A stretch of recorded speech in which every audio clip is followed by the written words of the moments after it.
बैठते पतियों के पति और बापों के बाप को याद करना, उठते बैठे। दुनिया में ऐसे बहुत घर हैं अभी भी जहां स्त्री पुरुष तथा परिवार आपस में बहुत प्यार से रहते हैं। घर में जैसे स्वर्ग लगा रहता है। 5-6 बच्चे इकट्ठे रहते हैं, सुबह को जल्दी उठ पूजा भी में बैठते हैं, कोई झगड़ा आदि घर में नहीं होता, सदा एक रस रहते। कहा तो फिर भी एक ही घर में कोई राधा स्वामी के शिष्य होंगे तो कोई फिर धर्म को ही नहीं मानेंगे, थोड़ी बात पर नाराज भी हो करते। तो बाबा कहते बच्चे इस अंतिम जन्म में पूरा पुरुषार्थ करना है, अपना पैसा भी सफल कर, अपना कल्याण करो तो भारत का भी कल्याण होगा। तुम जानते हो हम अपनी राजधानी श्रीमत के आधार पर फिर से स्थापन करते याद की यात्रा से और सृष्टि के आदि मत अंत को जानने से ही तुम चक्रवर्ती राजा बन जाएंगे। फिर उतरना शुरू होगा धीरे धीरे सतो रजो तमो। एक तो कहते हैं पवित्र बनो और बाप को याद करो, अंत में बाबा के पास तो आ ही जाएंगे। श्रीमत पर चलने से ही कुछ पद पाएंगे। बाप कोई फांसी पर नहीं चढ़ाते, सिर्फ कहते हैं पवित्र बनो, बाप को याद करो। सतयुग में पतित कोई होता नहीं, देवी देवताएं भी बहुत थोड़े ही रहते हैं। फिर आहिस्ते आहिस्ते वृद्धि पाती है। देवताओं का भी बाबा देवताओं का छोटा झाड़, फिर कितनी बड़ी वृद्धि हो जाती है। आत्माएं सब आती रहती है, ये बना बनाया खेत है। तब तक आती है जब तक ऊपर खाली ना हो जाए। अच्छा, मीठे मीठे सिद्धि लगे बच्चों प्रति माता पिता बाप दादा का याद प्यार और गुड मॉर्निंग। रूहानी बाप की रूहानी बच्चों को नमस्ते। हम रूहानी बच्चों की रूहानी बाप दादा को याद प्यार गुड मॉर्निंग और नमस्ते नमस्ते नमस्ते। धारणा के लिए मुख्य सार में बाबा कहते हैं आज रूहानी सेवाधारी बन आत्माओं को जगाने की सेवा करनी है।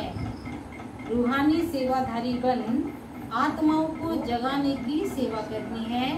तन मन धन से सेवा कर श्रीमत पर राम राज्य की स्थापना के निमित्त बनना है। अपनी तन मन और धन से सेवा करके श्रीमत पर राम राज्य की स्थापना के निमित्त बनना है। दूसरी पॉइंट, स्वदर्शन चक्रधारी बन 84 का चक्र बुद्धि में फिराना है।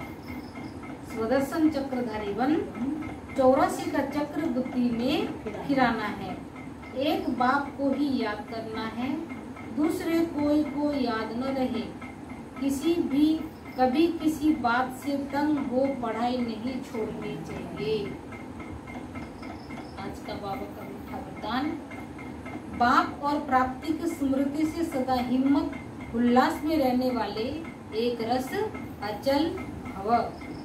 बाप और प्राप्ति की स्मृति से सदा हिम्मत उल्लास में रहने वाले एक रस अचल भव। बाप द्वारा जन्म से ही जो प्राप्तियां हुई है उनकी लिस्ट सदा सामने रखो। जब प्राप्ति अचल है तो हिम्मत और उल्लास भी अचल होना चाहिए। अचल के बजाय यदि मन कभी चंचल हो जाता है, वह स्थिति में चंचलता आ जाती है, तो इसका कारण है बाप और प्राप्ति को सदा सामने नहीं रखते। सर्व प्राप्तियों का अनुभव सदा सामने व स्मृति में रहे, तब सब विघ्न खत्म हो जाएंगे। सदा नया उमंग और नया उल्लास रहेगा। स्थिति एकरस और अचल रहेगी।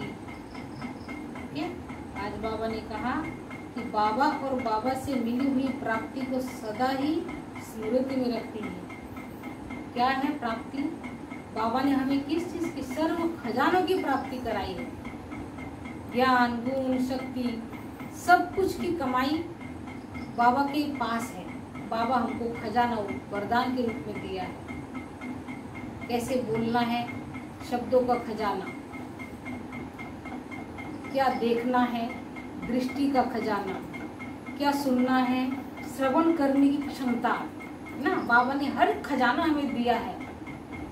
तो ये खजाना हमेशा याद रखना, जब भी मुंह खोलो सोच के बोलो। बाबा कहते हैं जब भी मुंह खोलो सोच के बोलो कि मैं जो बोल रहा हूँ वह बोल रही हूँ, क्या मेरा बाबा मुझे ये सिखाया है। सोचो, अगर बाबा याद आ गया तो आपका शब्द में आपकी कंट्रोल आ जाएगा। फिर आपके मुंह से ऐसा कोई शब्द नहीं निकलेगा जिसको किसी को दुख हो, चोट पहुंचे, और स्थिति भी एक रस और अचल बन जाएगी। आज का स्लोगन है, किसी भी प्रकार की सेवा में सदा संतुष्ट रहना ही अच्छे मार्क्स लेना है। किसी भी प्रकार की सेवा हो, वो सेवा हमको खुशी खुशी संतुष्ट होकर करना चाहिए।